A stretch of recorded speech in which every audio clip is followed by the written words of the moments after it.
kabar kalian semua yang sudah berbaik hati mengklik video ini? Ketemu lagi sama aku Joanna, dan di video kali ini aku mau membahas mengenai seorang pengemudi taksi di New York City bernama Ahmad Ibrahim yang juga dikenal dengan Cupid Cabbie. Dari kursi pengemudi taksi kuningnya, Pak Ahmed ini sudah mengumpulkan nama dan nomor telepon lebih dari 2.000 orang warga New York. Untuk keperluan apa? Bakal aku jelasin sebentar lagi ya. So tanpa menunggu lama, let's get it on. Pak Ahmed si Cupid Cabbie dari New York City lahirnya di Mesir dan tiba di Amerika Serikat pada tahun 1980. Dia mulai mengemudikan taksi kuningnya pada bulan Desember di tahun 1983, bekerja dengan shift 12 jam 6 hari seminggu. Untuk mencegah kebosanan dan mungkin biar anti mainstream gitu ya, si Pak Ahmed ini menyemprotkan parfum Romance for Women ke dalam mobil taksi Ford Crown Victoria miliknya. Kemudian juga kalau pas lagi hari besar gitu, macam Natal ya, which is di sana itu sebuah perayaan yang besar banget, dia akan menutupi taksinya dengan dekorasi salju-salju. Terus dia juga pasang tali-tali lampu yang nyala klip-klip gitu. Pokoknya segala sesuatu yang berhubungan dengan dekorasi Natal diisi penuh ke dalam taksinya. Kemudian pada hari Valentine dia juga membagikan coklat atau permen atau bunga ke penumpang wanita yang kebetulan menaiki taksinya. Sekarang aku mau jelasin kenapa Pak Ahmad Ibrahim ini dikenal dengan Cupid Cabbie dari New York. Jadi setelah dia mengemudikan taksinya selama 16 tahun, secara tidak sengaja pada tahun 2004 itu ada seorang penumpang wanita menaiki taksinya Pak Ahmed. Dan gak tahu kenapa ini perempuan ini mulai menangis gitu di kursi penumpang taksinya Pak Ahmed. Dan akhirnya perempuan itu secara spontan cerita aja kalau dia tuh baru putus dari pacarnya, jadi dia lagi galau banget ya pada saat itu. Di situ Pak Ahmed ya mungkin karena jiwa kebapaannya juga ya, dia coba nenangin si penumpang wanitanya ini dengan bilang kalau ya udahlah, everything's gonna be okay. Dan nanti juga pasti kamu bakal nemuin pacar yang lebih baik dari mantanmu ini. Karena merasa sudah dibantu ditenangkan gitu ya penumpang wanitanya ini, kemudian akhirnya mereka bertukar nomor telepon hanya sekedar buat, ya tadinya sih nggak mikir apa-apa mungkin ya. Tapi 3 hari kemudian seorang pria masuk menjadi penumpang taksinya Pak Ahmed. Dan ceritanya mirip-mirip nih sama kayak penumpang wanita yang sebelumnya itu ya, yang 3 hari sebelumnya itu. Dan dia ini ngerasa kalau gue nasib gue tuh nggak baik banget nih sama perempuan gitu. Dan dia juga galau tuh saat itu. Gak tahu ada feeling apa, angin apa, Pak Ahmed ini menghubungkan langsung si penumpang pria ini dengan penumpang wanita yang dia angkut 3 hari sebelumnya itu. Jadi nomor teleponnya dikasih, namanya dikasih tahu gitu kan. Coba deh nih lu catat nomor handphonenya, habis itu lo hubungin, coba bilang aja tahu dari gue, kata Pak Ahmed gitu.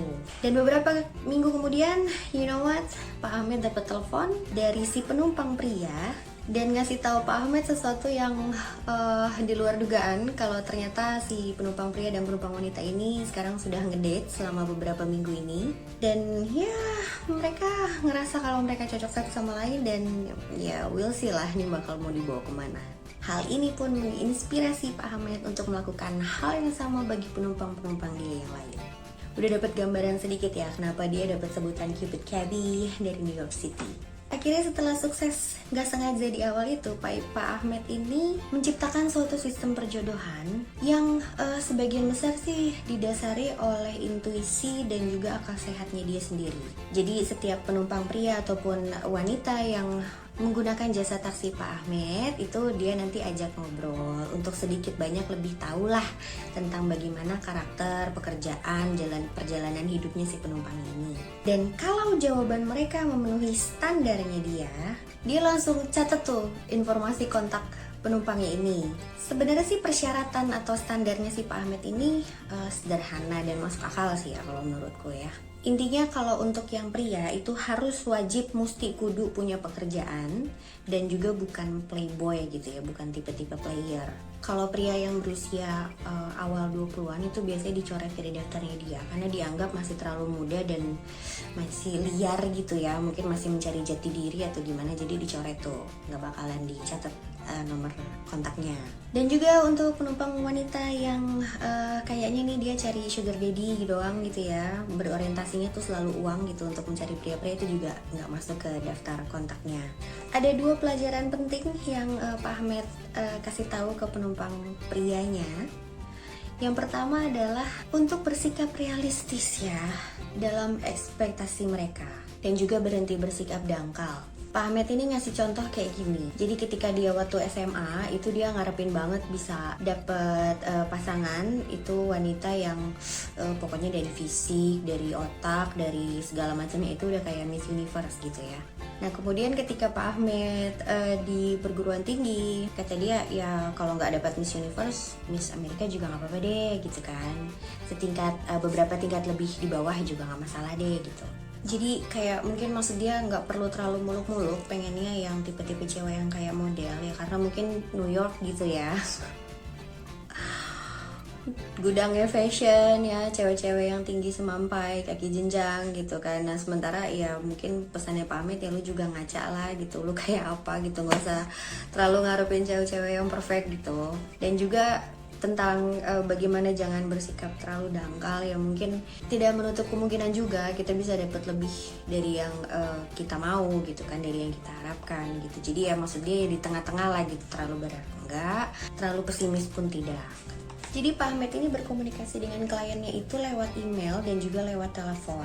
Di sela-sela kesibukannya menjadi driver Yellow Cab di New York City, itu dia juga menyempatkan waktu untuk ngutik-ngutik laptopnya, laptop bekas nih yang dia temukan lebih dari 10 tahun yang lalu. Yang penting masih bisa nyala aja ya tuh laptop ya, tapi nggak tahu dia lemotnya mungkin udah kayak apa gitu. Tapi sengaja dia masih bisa di situ untuk berkirim email, mengontak penumpang-penumpangnya, saling memix and match antara yang satu dengan yang lain.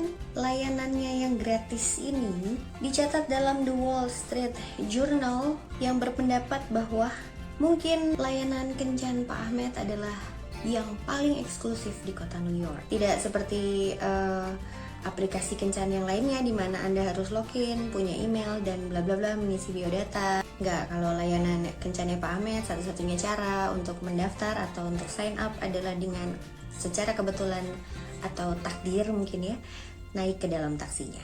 Dalam beberapa bulan pada tahun 2004, Pak Ahmed berhasil mengembangkan klien-kliennya ya, yang tadinya hanya penumpang tapi sekarang menjadi klien biro jodohnya, yang meliputi ada dokter, ada pengacara, ada mahasiswa pasca sarjana, dan berbagai macam bidang pekerjaan yang berbeda-beda. Bahkan ada cerita real dari seorang reporter The Wall Street Journal yang secara kebetulan menaiki taksinya Pak Ahmed, memberikan kontaknya gitu ya, kontak telepon atau emailnya, kemudian 2 kali diatur kencan sama Pak Ahmed, which is mungkin menurut dia ya not so bad lah ya gitu kan. Ya paling nggak kalaupun memang nggak berjalan panjang, tapi at least dia dapat teman baru gitu berkat bantuan Pak Ahmed. Dan akhirnya si reporter ini menulis artikel di Wall Street Journal, yang mana karena Wall Street Journal itu adalah suatu media yang besar di New York, jadi cepet banget itu orang-orang tahu tentang Pak Ahmed. Kemudian sampai Pak Ahmed ini diundang ke Fox News Channel, kemudian juga dia pernah tampil di NBC Today Show.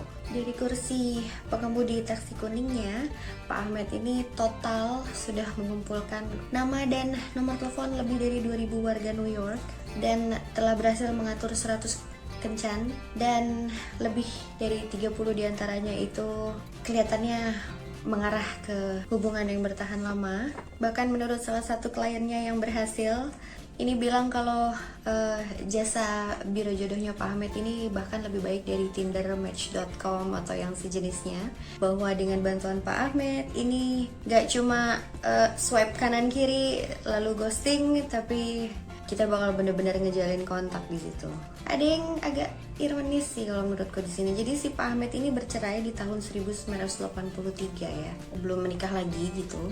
Ketika ditanya, Pak Ahmed gimana kok kamu jodoh-jodohin orang tapi kan kamu sendiri kok belum cari pasangan lagi gitu. Dan di situ Pak Ahmed bilang, kayaknya pernikahan itu bukan buat saya, tapi ya saya harap saya bisa membuat beberapa pernikahan. Mulia banget gak sih? Itu tadi sedikit cerita aku tentang Pak Ahmed Ibrahim atau The Cupid Cabbie, seorang pengemudi taksi kuning di New York City yang membuka biro jodoh dadakan ya. Pelajaran yang bisa kita ambil di sini adalah kalau jodoh itu sudah ditentukan Tuhan dan kita juga nggak tahu kapan datangnya dan bagaimana cara datangnya ya. Jadi just believe in God and believe in yourself. I'm sure that something good will happen to your life gitu ya. Dan ini juga mungkin bisa menginspirasi teman-teman di sini yang berprofesi sebagai pengemudi taksi atau taksi online gitu ya. Mungkin mau contoh si Pak Ahmed ini ya, tapi aku ngebayangin kalau di Indonesia itu kayak kalau siapa gitu ada strangers minta kontak nama kita sama nomor telepon, kita jadiin kayak sian gitu nggak sih, takut ya. Nggak tahu juga deh. Sekian dulu dari aku, singkat tapi aku harap bisa menambah kebutuhan knowledge kalian ya. Aku juga mohon maaf kalau ada salah-salah kata atau informasi yang kurang. Sampai ketemu lagi di video aku yang berikutnya ya. Jaga kesehatan, tetap semangat ya.